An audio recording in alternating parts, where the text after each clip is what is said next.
Hello বন্ধুরা, তোমরা সবাই কেমন আছো? আশা করি সকলেই খুব ভালো আছো আর আমিও ভীষণ ভালো আছি। তোমাদের আরেকবার পূজাস কিচেনে সকলকে স্বাগত। আজকে আরেকটি নতুন রেসিপি নিয়ে চলে এসেছি বন্ধুরা, বলতে পারো একটি ইউনিক রেসিপি। খুবই টেস্টি হয় খেতে। একটি মাছের রেসিপি তোমাদের সাথে শেয়ার করব, একদমই ভিন্ন রকম ভাবে, ভিন্ন স্বাদে। সেটি হলো লোটে মাছের চিলি। আমরা লোটে মাছের কিন্তু অন্যরকম রেসিপি বাড়িতে প্রায় খেয়েই থাকি। মাছটি কিন্তু খুবই নরম হয়, এজন্য ভাজার সময় কিন্তু মাছটি অনেক সময় ভেঙেও যায়।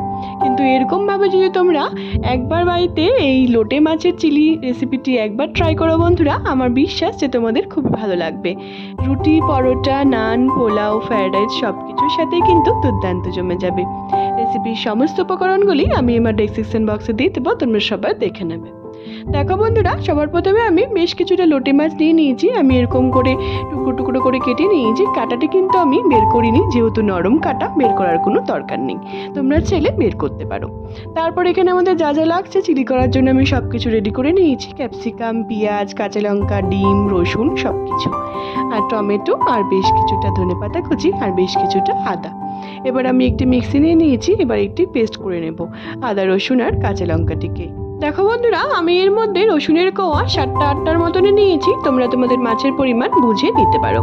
তারপর এখানে বেশ কিছুটা আমি আদা নিয়ে নিয়েছি, আর বেশ কিছুটা ফ্রেশ ধনেপাতা, আর 4-5টার মতো কাঁচা লঙ্কা নিয়ে আমি এটিকে পেস্ট করে নিয়েছি।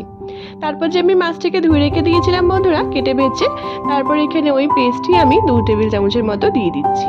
আর দেব বেশ কিছুটা লেবুর রস, আর দেব বেশ কিছুটা আমি কর্নফ্লাওয়ার দিয়ে দিচ্ছি। আমি এখানে কর্নফ্লাওয়ারই করছি, তোমরা চাইলে ময়দা বা কর্নফ্লাওয়ার দুটি মিলিয়েও করতে পারো।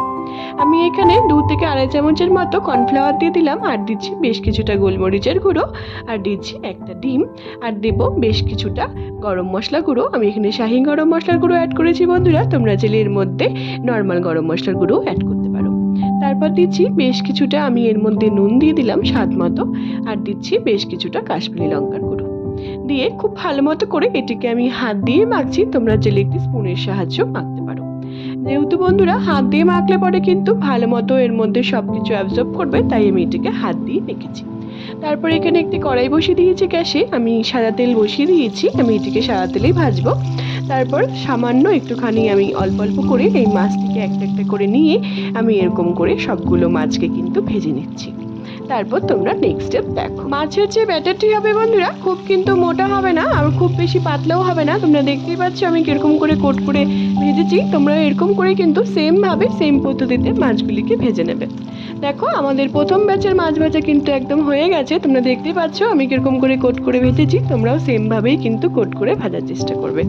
আমাদের প্রথম ব্যাচের মাছ ভাজা হয়ে গেছে। এবার আমি সেকেন্ড ব্যাচে সেম ভাবে, সেম পদ্ধতিতে, একই পদ্ধতিতে কিন্তু আমি বাকি মাছগুলোকেও সেম ভাবে ভেজে নেব। তোমরা দেখতেই পাচ্ছ বন্ধুরা, আমাদের একটিও মাছ কিন্তু ভেঙে যায়নি, কত সুন্দর করে ভাজা হয়েছে। তোমরা দেখতেই পাচ্ছ আমি প্রথম ব্যাচের মাছগুলোকে নামিয়ে নিয়েছি। এবার আমি সেকেন্ড ব্যাচের মাছগুলোকেও সেম ভাবে একই পদ্ধতিতে আমি ভেজে নিচ্ছি। দেখো বন্ধুরা, আমি যে মাছটিকে কোট করেছি সেই ব্যাটারটি কিন্তু খুব বেশি মোটাও হবে না, আর খুব বেশি পাতলাও হবে না। দেখো আমি কিরকম করে ভাজছি, তোমরাও এরকম করে কিন্তু সেম ভাবে, সেম পদ্ধতিতে কিন্তু ভেজে নেবে। বেশি যদি মোটা হয়ে যায় তাহলে পরে কিন্তু খেতে ভালো লাগবে না, আর বেশি পাতলা হলেও পরে কিন্তু আমাদের মাছগুলি কিন্তু ভেঙে যাবে ভাজার সময়। তুমি দেখতেই পাচ্ছ আমি সব মাছগুলিকে ভেজে কিন্তু তুলে নিয়েছি। আমাদের মাছ ভাজা কিন্তু কমপ্লিট।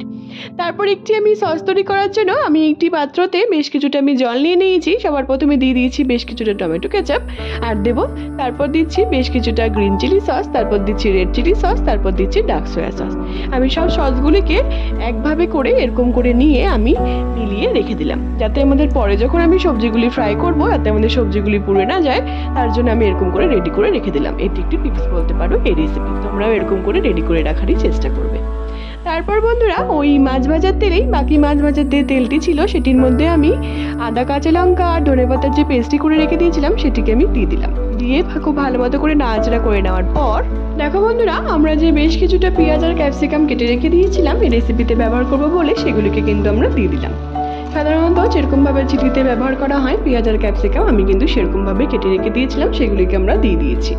তারপর এখানে 1-1.5টার মতো আমি টমেটো কুচিও অ্যাড করে দিচ্ছি। এটা একদমই অপশনাল, তোমরা চাইলে এটিকে স্কিপও করতে পারো, কিন্তু দিলে পরে কিন্তু টেস্টটি কিন্তু দ্বিগুণ বেড়ে যাবে। তারপর এখানে পরিমাণ মতো আমি নুন অ্যাড করে দিচ্ছি। তারপর খুব ভালো মতো করে নাড়াচাড়া করে আমরা এটিকে রান্না করে নিচ্ছি। বেশ কিছুক্ষণ ধরে নাড়াচাড়া করে নেওয়ার পর এর মধ্যে আমরা বেশ কিছুটা কাঁচা লঙ্কা কুচি আমি অ্যাড করে দিলাম। খুব ভালো মতো করে নাড়াচাড়া করে নিয়েছি। ঝালটা তোমরা তোমাদের ইচ্ছে মতো অ্যাড করতে পারো। তারপরে এখানে বেশ কিছুক্ষণ ধরে নাড়াচাড়া করে নেওয়ার পর এখানে আমি 1 টেবিল চামচের মতো গোলমরিচের গুঁড়ো অ্যাড করে দিচ্ছি। তারপর খুব ভালো মতো করে নাড়াচাড়া করে নেওয়ার পর 1 থেকে 2 মিনিট আমি এটিকে রান্না করে নেব। তারপর যে আমরা সব রকম সসটিকে জলের মধ্যে গুলিয়ে রেখে দিয়েছিলাম বন্ধুরা, সেগুলিকে আমরা অ্যাড করে দিলাম। তোমরা দেখতেই পেলে আমাদের সবজিগুলো কিন্তু খুব সুন্দর করে ভাজা হয়ে গেল হালকা, আর একটুও কিন্তু পুড়ে যায়নি, আর আমাদের সসটিও রেডি ছিল। তার জন্য আমরা এটিকে অ্যাড করে দিতে পেরেছি।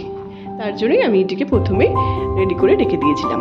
তারপর এখানে আমি 1 থেকে 1.5 চামচের মতো কর্নফ্লাওয়ার গুলিয়ে রেখে দিয়েছিলাম সামান্য একটু জলে, সেটিকে আমি অ্যাড করে দিয়েছি। খুব ভালো মতো করে নাড়াচাড়া করে নেওয়ার পর আমরা যে মাছগুলিকে ভেজে রেখে দিয়েছিলাম চিলি করার জন্য, সেগুলিকে আমরা অ্যাড করে দিলাম। আর দিচ্ছি বেশ কটা কাঁচা লঙ্কা, চেরা কাঁচা লঙ্কা। আর দিচ্ছি একটি সিক্রেট বলতে পারো এই রেসিপি, গন্ধরাজ লেবুর রস। এটির জন্য কিন্তু আমাদের এই চিলি ফিশের টেস্ট কিন্তু দ্বিগুণ বেড়ে যাবে। আর নামানোর আগে বেশ কিছুটা আমি ধনেপাতা কুচি এর মধ্যে অ্যাড করে দিলাম। ব্যাস, আর কিছু লাগছে না। আমাদের লোটে মাছের চিলি কিন্তু একদম তৈরি। গরম গরম ভাতের সাথেও কিন্তু খুব একটা মন্দ লাগবে না আমাদের এই রেসিপিটি। রুটি, নান, পরোটা, পোলাও, ফ্রাইড রাইস সব কিছুর সাথে কিন্তু দুর্দান্ত জমে যাবে। দেখো আমি কত সুন্দর করে এটিকে সার্ভ করছি, তোমরা এরকম করেই করার চেষ্টা করবে। দেখো বন্ধুরা, আমরা খুবই সিম্পলভাবে ঘরে থাকা সামান্য উপকরণ দিয়ে কিন্তু তোমাদের সাথে এই চিলির রেসিপিটি আজকে আমি শেয়ার করেছি। যদি ভালো লেগে থাকে আমার এই লোটে মাছের চিলির রেসিপিটি, তাহলে অনেক অনেক অনেক বেশি শেয়ার করা তোমাদের সকলকে অনুরোধ রইল। আর তোমরা যদি আমার চ্যানেলে নতুন বন্ধু থাকো বন্ধুরা, তাহলে অবশ্যই আমার চ্যানেলটিকে সাবস্ক্রাইব করতে কিন্তু একদমই ভুলো না, যাতে আমি যখনই কোনো নতুন রেসিপি ছাড়ি তোমরা সেই সকলেই রেসিপিগুলি সবার প্রথমেই পেয়ে যাবে। আর যে সকল বন্ধুরা অলরেডি আমার চ্যানেলটিকে সাবস্ক্রাইব করে ফেলেছে তাদের কিন্তু অসংখ্য ধন্যবাদ। অবশ্যই আমাকে কমেন্টের মাধ্যমে জানিও তোমাদের রেসিপিটি কেমন লাগলো। আর অনেক অনেক অনেক বেশি শেয়ার করা তোমাদের সকলকে অনুরোধ রইল আমার এই রেসিপিটিকে। যখন আর একঘেয়েমি এই লোটে মাছের রেসিপিগুলি খেতে আমাদের ভালো লাগে না, তখন কিন্তু এই চটপটা লোটে মাছের চিলি রেসিপিটি একবার বাড়িতে ট্রাই করে অবশ্যই আমাকে জানিও তোমাদের রেসিপিটি কেমন লাগলো। যদি ভালো লেগে থাকে বন্ধুরা, তাহলে অনেক অনেক অনেক বেশি শেয়ার করা তোমাদের সকলকে অনুরোধ রইল। আমার ফেসবুকে একটি রান্নার পেজ আছে বন্ধুরা, সুইট কিচেন দিয়ে, সেটি লিঙ্ক আমি সবশেষে তোমাদের সাথে শেয়ার করে দেবো। সেটিকে ফলো করার আর অনেক অনেক অনেক বেশি শেয়ার করা তোমাদের সকলকে অনুরোধ রইল। সবাই ভালো থেকো বন্ধুরা, সুস্থ থেকো। আবার নেক্সট ভিডিওতে দেখা হচ্ছে নতুন একটি রেসিপি নিয়ে। টাটা।